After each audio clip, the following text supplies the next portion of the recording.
কেঁদো না মা, কেঁদো না। আগুনটা জ্বালিয়ে দিচ্ছে, মানে যেটা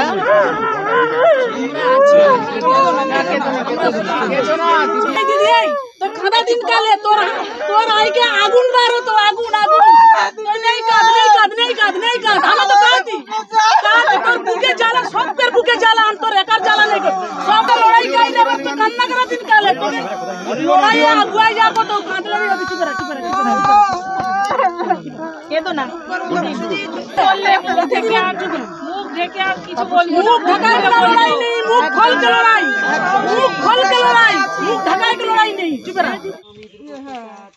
কারোর জমি নেই, অন্য কিছু অত্যাচার, কারোর অন্য নেই, অন্য দেখা যায় বাড়ির ছেলেদেরও ডেকে অত্যাচার, ইয়ং জেনারেশনকে এরকম সব কিছু না কিছু একটা আপনার সাথে কারোর সাথে কিছু না কিছু করছে। আর পার্টি অফিসে ছেলেদের দিয়ে মার, সে মার যদি আপনি দেখেন তাহলে তো হয়ে যাবে, যারা দেখে তারা স্পেশাল রুল আছে। টিএমসি করছে, ধরুন আপনাকে বললো এইটা করে দিতে, আপনারা তো করলেন না, আমার একটা পার্সোনাল নেই, তখন আমি সেটা করলাম না, তখন আমাকে নিয়ে গেল, আমাকে না, আমি ধরুন আমাকে বললো, অন্য কাউকে বললো, সে ধরো বললো আমি পারবো না, এবার তার ছেলে ইয়ং আছে বা স্বামী, তাকে নিয়ে গিয়ে পার্টি অফিসে কোদালে বাটের বাড়ি মা, সে কি মারে, সে কি একটা লাঠির বাড়ি মেরে কি চুপ করে? না না একদম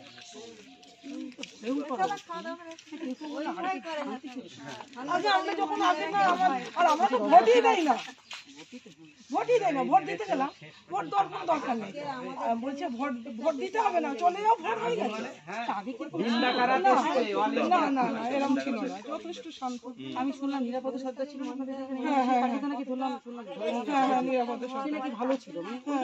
এত ছিল না, এত বলতে কি একদমই ছিল না, আমাদের পার্সোনালিটি আমরা নিয়ে বেঁচেছিলাম, ভালো ছিলেন। হ্যাঁ আমরা আমাদের নিরাপদ সর্দার ওই দেখাচ্ছে যে আমাদের বলছে এখানকার লোকেদেরকে শান্তি না, মানে আমাদের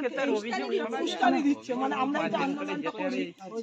উস্কানি দিচ্ছে, এরা ভালো করে শুনে যাচ্ছে, এদের কাছ থেকে এটা রিপোর্টটা ভালো আমাদের জন্যই করতে পাশে থাকার জন্যই তো চেষ্টা করি। এই মুখ্যমন্ত্রী বলছে আমরা বহিরাগত,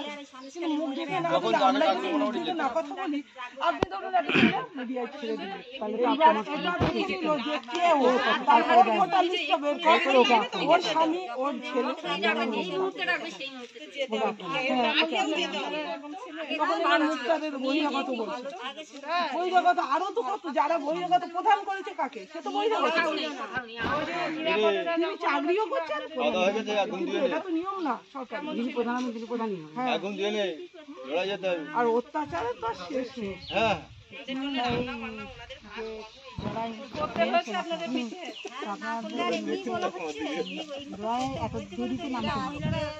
শুনুন এর আগে ভয় আমি যদি লড়াই নামবো আমাদের সাহস দরকার,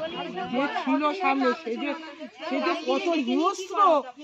সেটা আপনারা কল্পনা করতে পারছেন না, যারা থাকে তারা কল্পনা করতে পারে।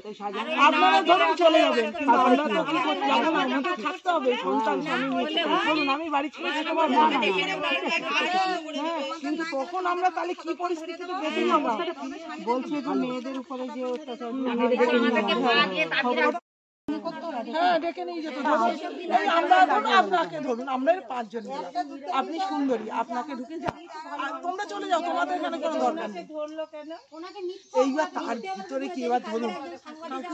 কারণ যাও কিছু করুক আর না করুক, সে যখন কিছু হয়, সে যখন বাইরে বেরোবে তখন এবার ধরুন সে যদি বলে আমার সাথে এইটা করেছে, সে যখন রাস্তায় জানিস তো ওকে এটা করে,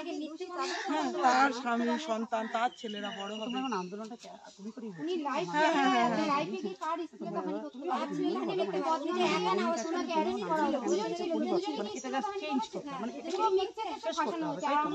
একটু শান্তি আসুক, আর ছেলেদের নামে